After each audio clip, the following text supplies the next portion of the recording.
Tá bom. A primeira pergunta é do Kaique Bretas. Ele pergunta se os livros estão à venda em algum lugar, os manuais que o senhor publicou. Os De manuais que eu você. fiz, me chama de você. Os manuais que eu fiz, eles são 100% gratuitos, tá? Se vocês observarem na última página, eles são inclusive registrados como Creative Commons. Qualquer pessoa pode reproduzir, xerocar, fazer o que quiser, desde que não tenha finalidade comercial, que nem para mim, né? E quem faz a distribuição da versão impressa é o ISPN, o Instituto Sociedade, População e Natureza. Então, vocês entram em contato com o ISPN, mandam e-mail, que eles disponibilizam a versão impressa, tá? É de graça. Assim, para quem está em Brasília, é só passar no ISPN e pegar. Para quem não está em Brasília, negociar com eles a história do correio, que ele geralmente... E para quem quiser comprar uma quantidade maior, por exemplo, eu vou dar um curso, eu queria usar como cartilha, comprar uns 30, 50. Nesses casos, geralmente o ISPN cobra um preço simbólico, que na verdade é um preço para viabilizar a reimpressão do manual, né?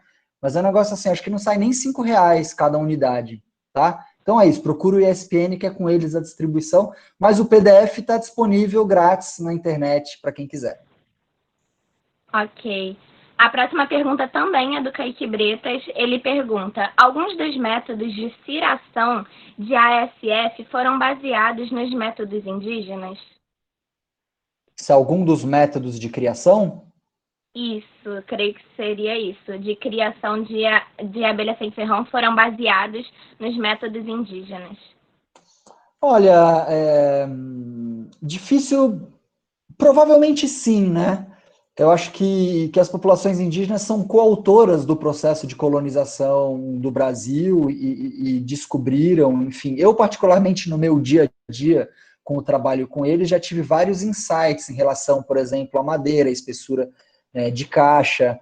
A gente tem uma Scaptotrigona, por exemplo, que ela é uma abelha que geralmente a colônia tem duas rainhas, elas fazem duas entradas, então a gente teve que desenvolver uma caixa para lidar com isso. Esse era um conhecimento que os índios tinham, mas eu não sei, Kaique, te dar uma resposta precisa, assim, sabe? Esse ponto foi baseado. Eu acho que praticamente tudo que a gente lida com o manejo de biodiversidade brasileira, a gente em algum nível está se inspirando e aprendendo com as populações indígenas, tá? Mas te dar um exemplo prático, específico, eu não saberia te dar.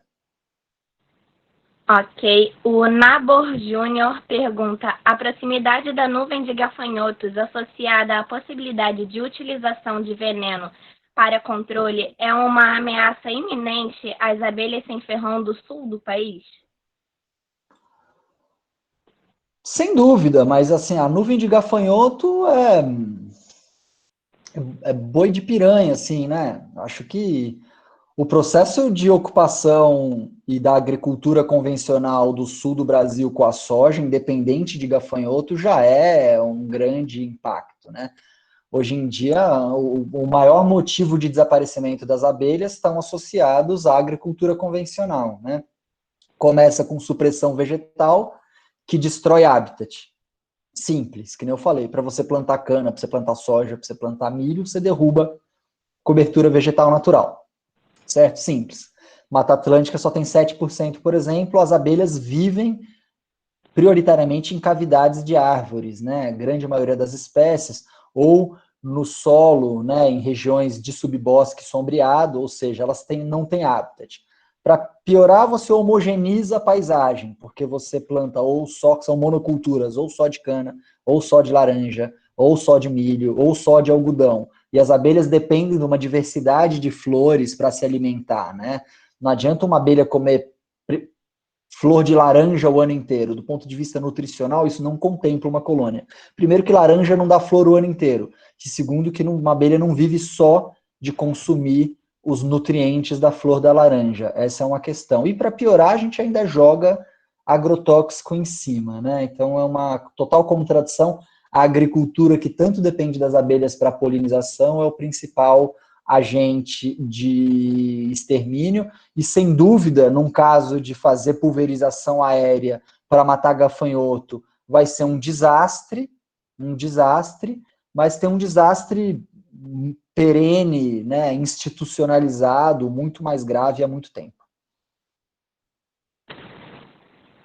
Ok. A Jovelina Oliveira pergunta: os índios brasileiros sempre tiveram porungas em suas casas com abelhas e usavam o mel para fazer remédios.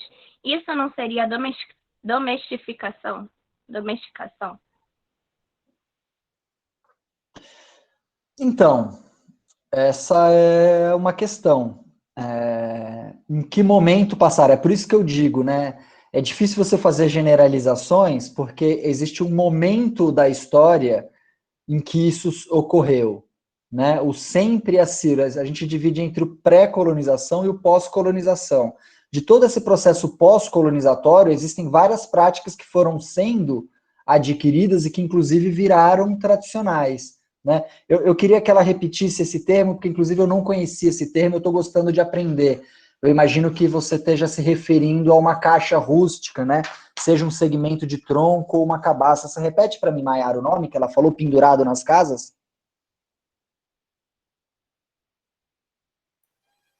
Porunga. No caso, Porunga? é um porongo de cuia.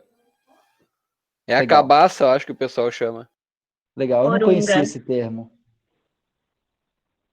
Então, sem dúvida, isso é tradicional, isso é manejo, mas a gente não tem registros dessa prática antes da colonização.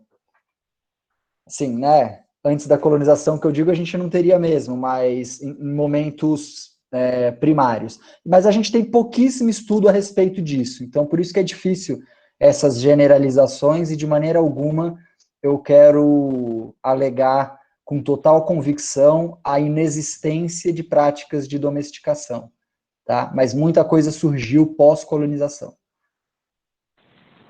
Ok. Só um momento. A Tânia Alves pergunta: é possível mesmo criar abelhas sem ferrão numa área urbana como o centro de São Paulo, capital? É possível, desde que você maneje a espécie certa. Então, a gente sabe que existem colônias como espécies como a jataí, como a iraí, as mirins, que elas interagem melhor com ambientes antrópicos.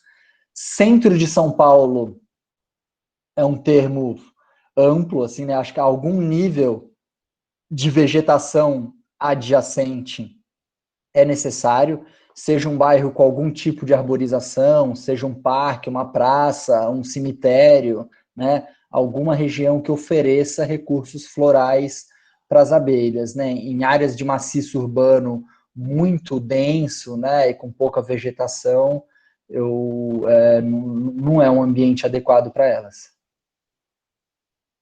O Gesimar fez uma observação aqui falando que os porongos e vasos são incas, não são do Brasil. Próxima pergunta, do Sérgio Seabra. É verdade que podemos fazer colônias com garrafa PET reciclada? Já vi um projeto assim, mas fiquei na dúvida. O que o pessoal geralmente faz com garrafa PET são iscas. Eu não sei se é exatamente isso que você está perguntando para mim, ou se é, enfim, isca para captura geralmente é feita com garrafa PET, tá? Então, eu acho que eu não vou entrar no detalhe agora de explicar o que é isca, e imagino que a maioria de vocês saibam, e é isso, lá no livro, e tem várias publicações, no site do SOS Abelha Sem Ferrão, mesmo artigos no site da AmRio que falam, né, um pouco disso. E agora, se existe alguma colônia, né, alguma colmeia propriamente dita, feita de material reciclado de garrafa PET, eu desconheço. O Esteban pergunta: por que você usa o conceito de extrativismo para o relacionamento das comunidades indígenas antes da conquista de nossa América? Eu acho que esse conceito se refere ao uso irracional de um recurso, independentemente de sua extinção. A relação extrativista entre pessoas e abelhas é apresentada hoje como pessoas que vão para a floresta, derrubam uma árvore e agarram um ninho para vender e sortear. ou no uso de abelhas para polinizar monoculturas. Não, perfeito. Eu acho assim, o extrativismo era a única entre aspas, né? Aquela coisa que é difícil no planeta a gente criar leis absolutas. Era a única mas não significa que não exista extrativismo pós, né? E eu acho que a gente também precisa diferenciar um pouco o que é o extrativismo de subsistência associado a uma prática cultural do que é o saque e a pilhagem criminosa de recursos ambientais a partir do momento que eles têm algum valor de mercado. Né? Acho que a palavra extrativismo ela pode ser usada para os dois, mas são coisas diferentes. Mas, enfim, é isso. Não significa que quando os colonizadores chegaram aqui, deixou de existir extrativismo. Existe até hoje. Tanto as populações tradicionais, várias, né? A gente tem cadeias de extrativismo do pequi, do baru, do guaraná, do açaí, da castanha de Pará, do palmito jussara, enfim, a gente tem do babaçu, a gente tem uma série de populações tradicionais vinculadas a essa atividade de extrativismo ainda, e a gente tem um pouco já em populações urbanas, em outros fragmentos, essa relação com fragmentos florestais para pilhagem, são coisas diferentes. Não sei se eu respondi.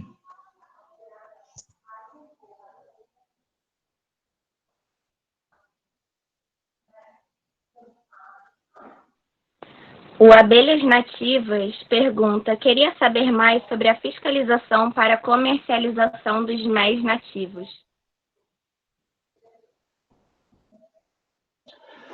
Bom,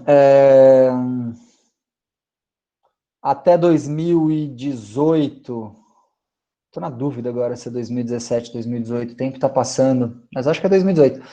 Até 2018, os produtos das abelhas nativas não eram contemplados no RISPOA, como eu disse para vocês, que é o Regulamento de Inspeção Industrial de Produtos de Origem Animal, ou seja, é o decreto e o regulamento macro que trata de todos os produtos de origem animal no Ministério da Agricultura. Desde 2018, antes só os produtos das abelhas apis eram contempladas, né?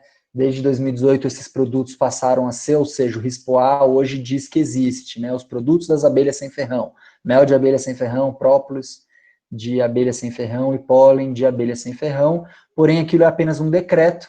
Todos os decretos eles precisam ser regulamentados, com portarias, regulamentos técnicos, instruções normativas. Isso não foi feito em nível federal, e existe uma diretriz de que isso seja feito em nível estadual.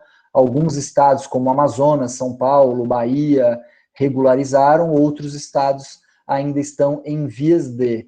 Eu acredito que praticamente todos os estados do Brasil hoje existem algum processo de, uns mais avançados, outros menos, de mobilização da sociedade civil e com os órgãos públicos para a criação desses regulamentos de identidade e qualidade para viabilizar, tá, a comercialização. Uma grande novidade que a gente tem hoje, que se enquadra no mercado da meliponicultura, é a questão do selo arte. O selo arte traz um tratamento diferenciado para as iniciativas que são artesanais, ou seja, você não precisa mais do CIF, que é o selo de inspeção federal, para comercializar o mel no Brasil inteiro, o mel, o queijo, né? Enfim, os produtos artesanais. Basta você ter o selo municipal ou estadual, tá?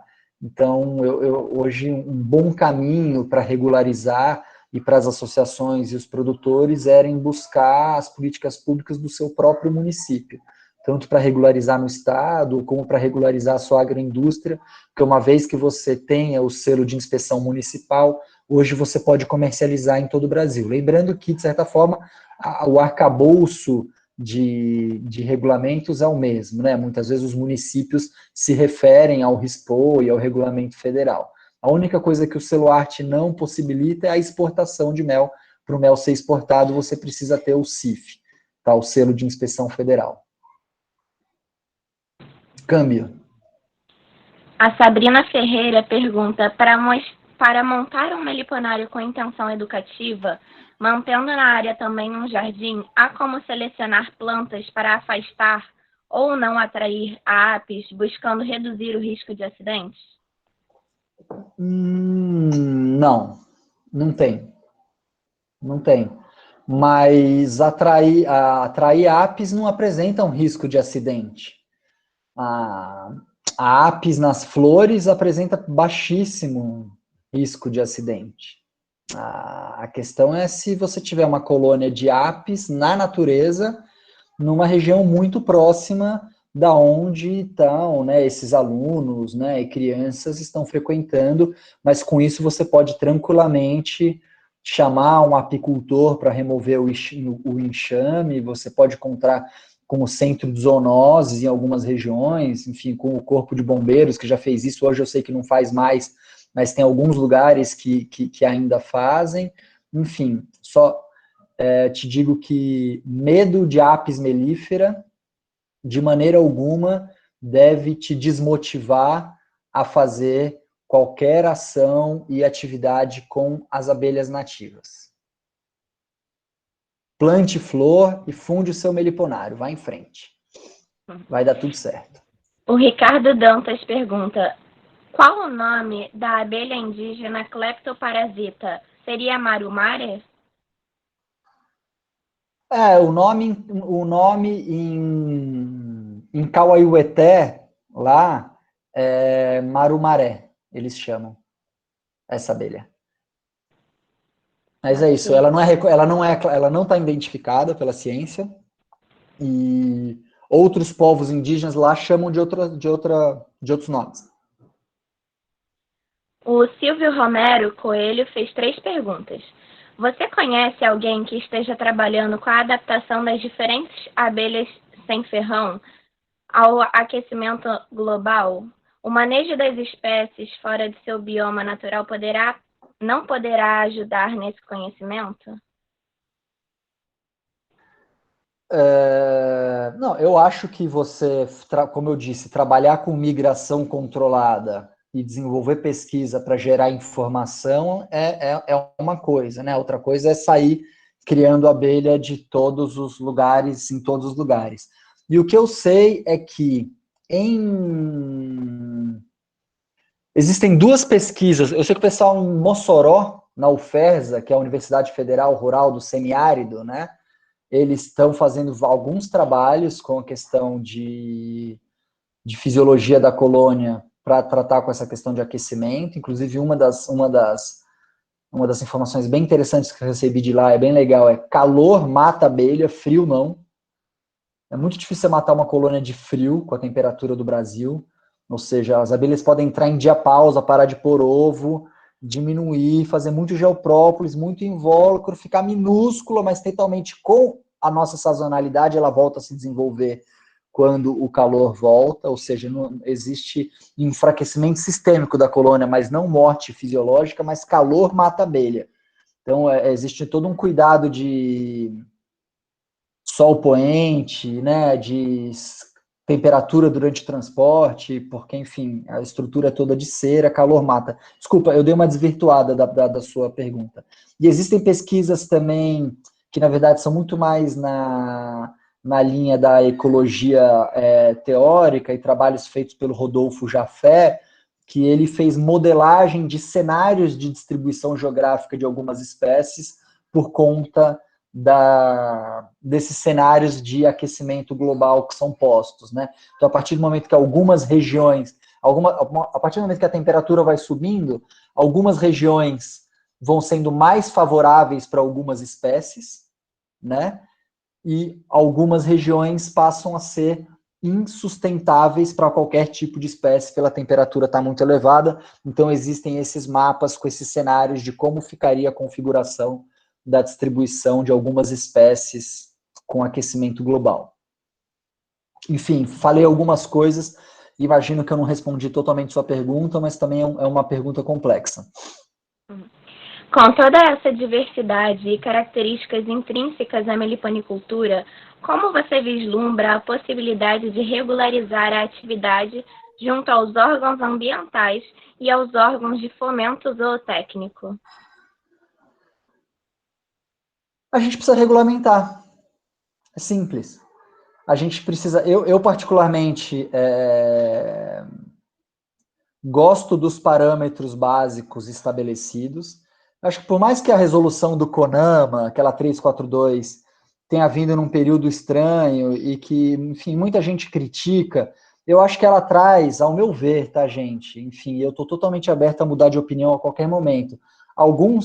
Dois aspectos que para mim são os primordiais, que é proibido tirar a abelha do mato, e 2, você cria as espécies da sua área geográfica de ocorrência natural. Esses são duas coisas. 3, quer aumentar seu plantel? Você faz multiplicação induzida ou captura por caixa-isca. Você, com esses 4 parâmetros, você consegue fazer a meliponicultura ser sustentável em qualquer lugar do Brasil, desde que os instrumentos de regularização sejam simples. O problema é que hoje é tão difícil você regularizar o seu meliponário que fica todo mundo marginal, né? Então, o que eu acho?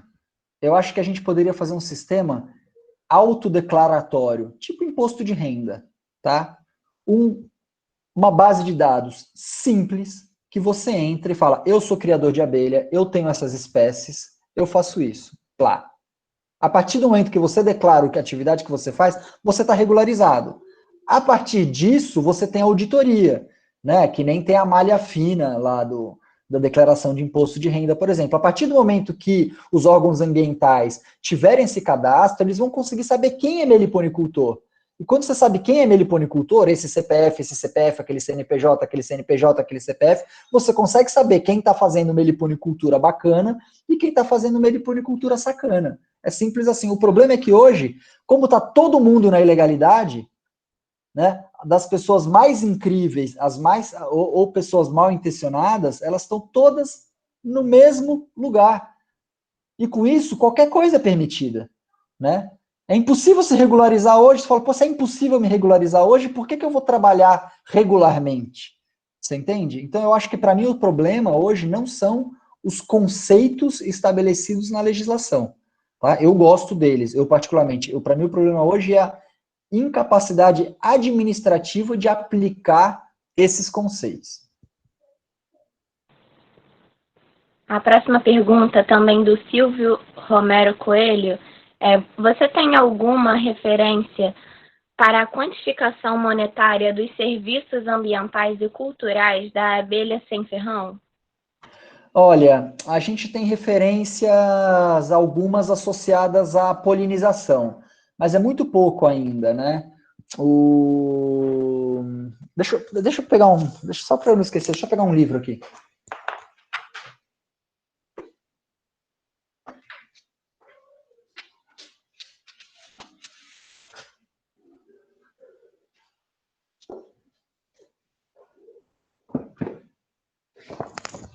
Obrigado, deu uma fugidinha. Não é só para não falar bobagem. É que em 2018, tá, a Plataforma Brasileira de Biodiversidades e Serviços Ecossistêmicos, eles fizeram um relatório temático sobre polinização, polinizadores e produção de alimentos no Brasil. E esse relatório tem várias informações super interessantes nesse quesito específico, tá, de valor, de quantificar o valor econômico da polinização das abelhas, e daí cita vários casos, porque eles citam algumas culturas e dão exemplos de quais abelhas polinizam essa cultura e qual que é o valor disso, tá? Então, no caso das abelhas nativas, eles falam, por exemplo, da iraí, da jataí, da iraí, né, na polinização do morango, falam da mandaçaia na polinização do café, da maçã e do tomate, da partamona e da jandaíra na polinização da goiaba, da mandaçaia e da uruçu nordestina na polinização do pimentão, da tiúba na polinização da berinjela, das escaptotrigônios iraís na polinização do pepino, né? Enfim, só que é bem legal, depois vocês procuram, ó. Esse daqui é um sumário resumido, tem muita coisa interessante aí, tá? Então, Plataforma Brasileira de Biodiversidade e Serviços Ecossistêmicos, relatório temático sobre polinização, polinizadores e produção de alimentos no Brasil. É o que a gente tem mais legal, assim, de coisa com dados pragmáticos e objetivos e econômicos. A próxima pergunta é da Catrine Santos. É um comentário, na verdade. Mora em São Félix do Xingu, no Pará. Muitos índios aqui também vendem mel e outros produtos, porém existe muito preconceito em relação à cultura deles e os produtos que eles vendem. É muito triste. Ah, sim, é muito comum, né? É muito comum A preconceito próxima com... pergunta é do Evandro. O que você acha das críticas em relação à comercialização de abelhas sem ferrão e seus produtos, mesmo de maneira preservacionista? Eu acho que... Assim, existem várias formas de você fazer comércio, né? Que é o que a gente tem colocado aqui. Mas eu acho que existe um conceito equivocado do conservacionismo ambiental de maneira geral, que é o seguinte: a gente importou um modelo norte-americano de criação de parques nacionais, e a gente criou um pouco esse imaginário de que para conservar a biodiversidade, o homem tem que estar fora dela, né? Ou como se a gente não fizesse parte da biodiversidade, né? Então, assim, para você cria um parque e você vai lá contemplar a natureza, né? Sendo que nunca foi assim, né? Assim, os ecossistemas, os biomas, o planeta como ele está hoje é associado muito a uma questão de uma relação de uso, né? E tem uma questão que é o seguinte: hoje a gente tem mais de 80% da população brasileira vivendo na cidade, e a população está completamente alheia ao que acontece no meio rural e ao mundo natural, né? E eu acredito, e muito da filosofia do meu trabalho passa em que você falar a respeito de biodiversidade, né, ou seja, a retórica da biodiversidade, da conservação, ela tem muito pouco valor, mas as pessoas, quando elas interagem com a biodiversidade, elas têm um potencial, elas percebem a importância de conservação disso. E eu acho que o alimento é o principal meio para a gente ter sucesso com isso, né? Em vez de você ficar só falando a respeito, você prova e você sabe que existe. Então, assim, se as pessoas não comerem o mel, elas não têm nenhuma motivação para entender e lutar e fazer qualquer tipo de mobilização na hora de votar, por exemplo, por políticos que tenham políticas adequadas de conservação, sendo que, né, as políticas eficientes de conservação, elas estão trabalhando no macro, não no micro, né? Aquilo que eu tô falando, a gente está precisando restaurar hectares e hectares de floresta para, de fato, conservar as abelhas nativas, né? E um outro ponto que eu ia falar, me escapou agora. Não, mas basicamente é isso. Eu acredito que a gente, usando a biodiversidade, a gente tem mais chances. Ah, e outra coisa importante, eu queria lembrar. A criação de abelhas, especificamente, e eu incluo a apicultura nisso, de maneira geral, ela é um sistema produtivo que privilegia a floresta em pé, né? Diferente da maioria dos cultivos agrícolas que você depende de supressão vegetal, né, para estabelecimento de uma cultura, pelo menos dentro da lógica convencional. É claro que a agroecologia propõe outros caminhos, né? Mas é isso, você precisa derrubar determinada área para produzir, enfim, café, laranja, seja o gado, seja o leite, né? Você precisa de supressão vegetal. A apicultura, a meliponicultura não, né? Ela é uma atividade que você, né, estimula a floresta a estar de pé. E uma vez que você está com a floresta de pé, por conta do mel, por exemplo, você vai proteger ali outras aves, outros mamíferos, enfim. A atividade econômica você estimular a cadeia da apicultura e da meliponicultura, de maneira geral, é você privilegiar um sistema produtivo que fomenta conservação, Tá? É claro que não é toda atividade que é assim, que você tem casos de impactos terríveis da apicultura migratória, por exemplo, mas, de maneira geral, estimular esse consumo e essa cadeia é uma forma de estimular conservação. Eu vejo muito assim dessa forma. Então, às vezes, eu acho meio, sabe, você quer vender mel, você quer vender abelha, você é um explorador da natureza. Eu acho que essa é uma visão rasa de quantas camadas e quantos meandros a gente pode ter em fazer essa exploração de uma forma adequada, gerando qualidade de vida, renda alternativa para pessoas que precisam. Enfim, é muito bonito ficar em casa, ter 2 caixinhas de jataí e se colocar como conservador e salvador da natureza. Mas, assim, tem muitas outras coisas. O buraco é mais embaixo. Câmbio. A Laura Elisa Rubin pergunta se você concorda que a polinização é o maior produto das abelhas. Eu acredito que sim, sem dúvida. Produto indireto, né? A razão de existir das abelhas, sem dúvida, inestimável, é a polinização. BF Saberes pergunta: você acha a alimentação artificial priva as genéticas do melhoramento natural? Desculpa, você pode repetir a pergunta? Me perdoe. A BF Saberes pergunta: você acha que a alimentação artificial priva as genéticas do melhoramento natural? Não, de maneira alguma.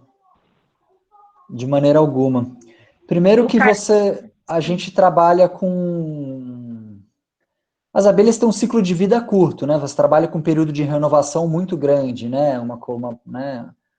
40, 50 dias de vida. Então, você alimenta uma colônia durante uma entre-safra, por exemplo, aquela rainha é perene, é o mesmo bicho que estava pondo ovo antes, está pondo ovo depois, né? Eu acredito muito em alimentação complementar racional, né? Assim, que seja complementar mesmo, né? Período de entre-safra, fortalecimento da colônia. Assim, é difícil você...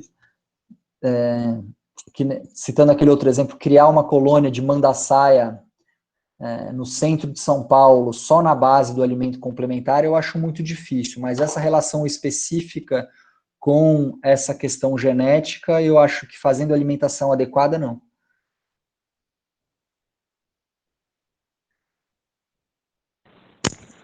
O Rodrigo Freitas pergunta: você não falou que é a favor da criação de espécie em regiões diferentes de seu bioma? Eu moro no interior do Rio de Janeiro, São Fidélis, região norte fluminense. Até agora só encontrei jataí, mirim, luci, iraí. Tenho vontade de adquirir mandaçaí e tubuna. Essas espécies não se adaptariam bem em minha região? Quais seriam problemas gerados nessa aquisição? Não, eu acho que essas 2 espécies que você falou provavelmente se adaptariam muito bem aí sim. Melipona quadrifaciata antidioides e tubuna, pelo até que eu sei. A grande questão é, o fato de você não encontrar as abelhas aí, não significa que elas não existam, tá?